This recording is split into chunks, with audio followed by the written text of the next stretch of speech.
What's going on, everybody out there? How's everybody doing on this wonderful day? And yes, it is a wonderful day. So we have a new mold in the shop today and stuff like that. So thanks to my awesome sister who just got me this mold for my birthday. Before I tell you what mold we got, I want to tell you, for the past year, I've been looking for a particular mold. I have a mold for almost any kind of fishing that I do when it comes to soft plastic baits, but I was lacking this one.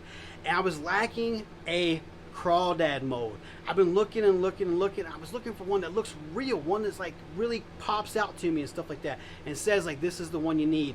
And then not too long ago, Epic Bait Molds came out with this awesome mold, and it is the 3.4 Glory Craw. Yes, this mold is awesome. Look at the detail that's in that mold right there. I mean, you just cannot complain. That looks like a real crawdad. So here in the awesome state of West Virginia, of course, almost all of our streams have smallmouth in them, and of course smallmouth love crawdads, and I've been looking for an awesome craw mold for so long, and Epic Bait Molds has finally came out with this one and stuff like that. So let's get some plastic out, let's get it cooking, and let's make our first color. So if you had a craw mold, what color would you pick to be your first color? And I think we got to go with this, the Dead On Plastics Blue Craw and stuff like that. Now we're going to add all kinds of stuff to it. We're going to make it crazy. We're going to make it our own color. But yes, I think Blue Craw is the first color we need to shoot with this new 3.4 Glory Craw. So let's get the plastic cooking. Let's make this color, and let's shoot this awesome mold in some really cool colors. Let's get started. Alright, so we just put 35 drops for our Blue Craw from Dead On Plastic. We mixed it in here. Now we're going to add all of this. So let's get started. We're going to use some small flake in 15. We're going to do 1 32nd teaspoon of that. Yep. Okay, I am out of regular blue, so I pulled out the old Dead On Plastic Sky Blue in 40. I think we're going to do a 1/16 of that, pretty even. Actually, I'm going to change that. We'll do 1/16, yeah. Even. Okay. Then we're going to do some Whisker Black or String Glitter. We're going to do a 1/16 in that too. Alright, looking good. And we're going to do a 1/4 teaspoon of 40 Black. Whoops.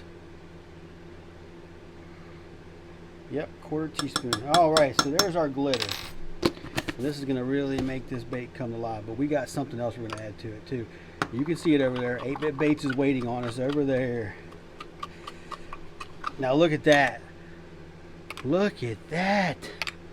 That's a good color. Alright, so on the 8-Bit Baits, we're going to put some Borealis in there. We're going to do 1 32nd teaspoon of that.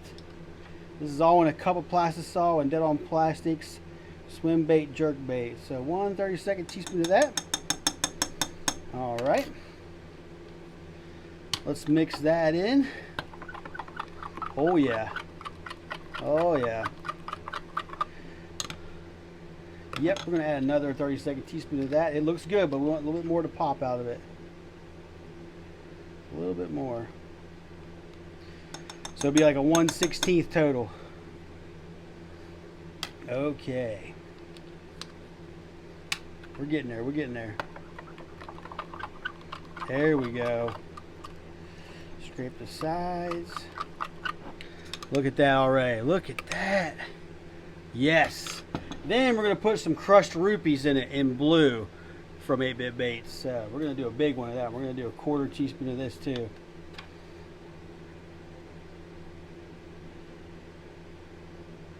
Perfect. Perfect. Alright, let's go ahead and mix that in. Oh yeah. Oh yeah, we are coming up with a really crazy Blue Craw here. Look at that. That's crazy. Alright, we're going to do some Siren scales. We're going to do Tide Walker. It's got like a blue tint to it. See that? Like a bluish purple.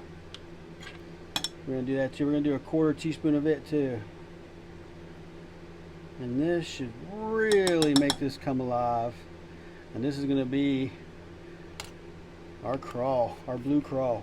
Stuff gets everywhere. Okay, there we go. Let's mix all this in nice and good.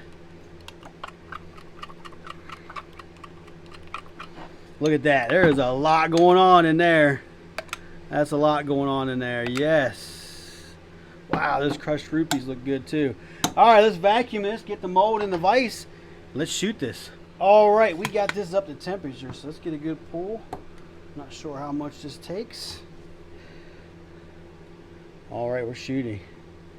So I added 3 drops of Dead On Blue to our blue craw, just to kind of give it a little bit of a blue tint to it and stuff like that. So that was 35 drops of blue craw and 3 drops of regular blue from Dead On Plastic. So I made a little adjustment there before I shot this there. So, but there's the color right there. Look at that. Wow, I can't wait to see that in the craw. So let's let that cool down for a little bit and we'll take a peek at them.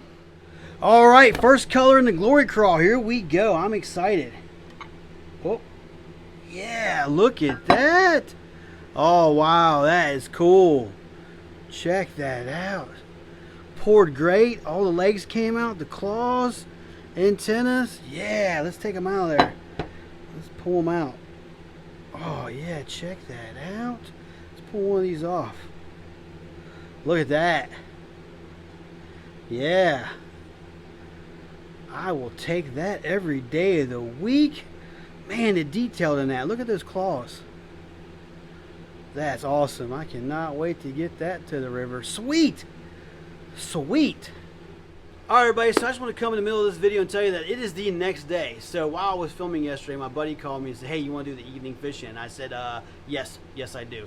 So I stopped filming, packed my car full of gear, and took off to his place. So he lives like an hour, maybe a little over an hour from me, so I didn't get home last night until like 11:30. So we are continuing the video today. So you want to hear about the fishing trip? Well, I'm going to tell you anyway. So me and him have access to some private land, and on this land there's 3 ponds, and like none of these ponds are like very easy to access. Like there, 2 of them are like in the woods, like you walk through the woods forever, and like there's a pond in the middle, like it's overgrown with trees all the way around it and bushes and stuff like that. Like people don't fish this. Like, people don't fish these.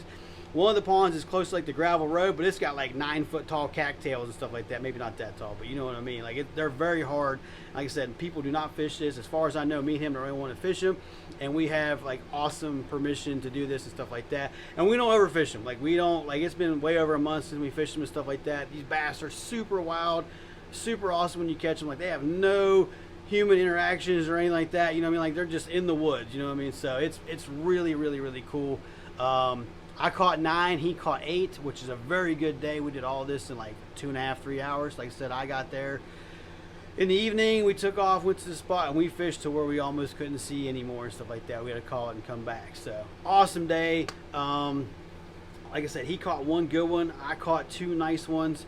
All of them were really good fish and stuff like that. Oh, would you like to see a video of one of the fish I did catch, one of the big ones?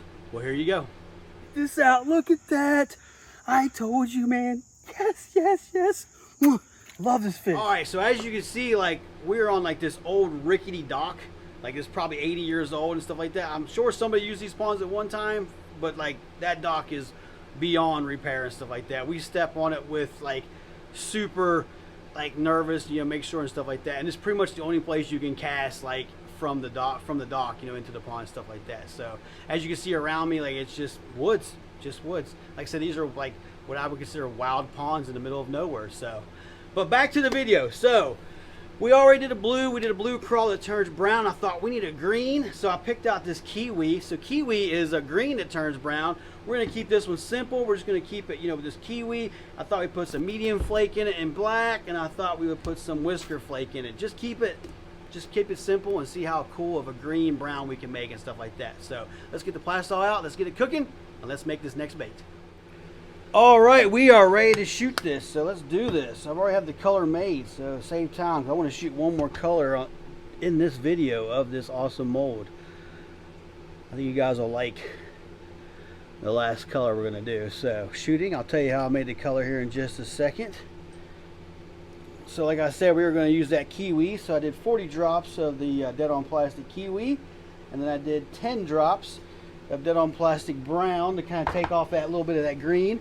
I did 1/8 of a teaspoon of whisker glitter and a 1/4 teaspoon of the medium glitter in 0.040. So we're going to let this cool down for a little bit after I top it off here. And then we're going to take a peek inside. See how it looks. All right, who is ready to look at these? I hope these come out the way I think they're going to come out with adding that brown to it. Oh yeah, there it is. Yes, just like I wanted. Look at that. See the brown bodies with the green legs and the claws, but they turn brown in the claws. Yes, sweet. Let's take these out of here and see how they look. Look at that. Yeah, I'll take that. I'll take that. Let's take one of these apart and see how it looks. What do you think? See how the body is kind of brown and green, but then the legs and the claws are really green? That's cool. Yes, we'll take that. Alright, on to the next color. Alright, for our next color, we're going to do a laminate, but it's going to be a remelt. So, I got these orange and I got these browns and greens. So, these oranges are pretty much the same, except for one has red glitter and one has black. See them there? I know that's a lot, but we'll just use the pucks later on down the line, what we don't use today. And then it looks like we got a watermelon color and a pumpkin color, and I think this might be MF's brown mayfly. So I think with these we'll make a really cool natural brownish green color, and then we'll laminate with this orange, just your traditional crawl color. And like I said, I'm not going to bore you with it. I'm going to cut all this up, and I think the next time you see these colors, we're going to be laminated. I think the only thing I'm going to do is on the top, I'm going to add some bigger flakes, so maybe some whisker glitter. So let's get started. All right, we got these up to temperature, so let's shoot this awesome remelt. I don't think we need too much. Let's get it up there. Both temperatures were at 322 and 23 degrees. That should do it. Hold a little pressure. Top it off. We're going to put this over to the side. So one cool thing, among other cool things, that 8-Bit Bait does to their molds is they label them like what's the top and what's the bottom. So on this mold, on the bottom it's labeled belly for your belly color, and on the other side it's labeled back, which makes it really easy to make sure you don't mix up your laminates and stuff like that. So we're gonna let them cool down for a little bit, and then we'll peek inside, and hopefully this is a really cool looking crawl color. All right, who's ready to see if we came up with a really cool remelt? I think it's going to come out pretty good. Oh yeah. Yes. Yes. Let me fix this a little bit. Check that out. That looks awesome. That is a cool looking crawl color. Yes, check that out. So let's get them out of the mold. See those bottoms. Look at that. Perfect. Really cool looking crawl color. Yes. So this mold laminates just fine. Check that out. That is definitely probably the first one I'm going to throw when I test these out sometime this week. Yep. I like that. Pretty cool. Let's take another look at here one. There's the bottom. There's the top. Oh yeah. Definitely a good color. Definitely a good color. I will take that every day of the week. Alright everybody, so that is going to do it for this one. I appreciate you watching, and if you haven't hit that subscribe button, please do. So let's talk about this mold. So I am a huge fan. I'm already addicted to it. You will definitely be seeing this mold pop up in future videos in the near future and stuff like that. So awesome mold, awesome detail. Once again, Epic Bait Molds knocked it out of the park. So thank you again, Epic Bait Molds, for making an awesome mold and stuff like that. Also, leave me a comment down below. Tell me if you have this mold. Tell me what cool colors that you have done it and stuff like that. Tell me what color you enjoyed seeing this video. I really liked our laminate at the end with the remelts and stuff like that. That's a really cool color. You can never go wrong with a traditional brownish green and an orange bottom when it comes to crawls. I pretty much get that color from the Rebel Craw. I mean, I'm a huge fan of that lure. I've been using that lure ever since I can remember and stuff like that. So also leave me a comment down below. Have you ever used the Rebel Craw before? I understand it's not a bait that us bait makers make, but it's a pretty cool lure, and I definitely still use it to this day and stuff like that. So, but I believe that's going to do it for this one. But before we go, let's take a look at these baits.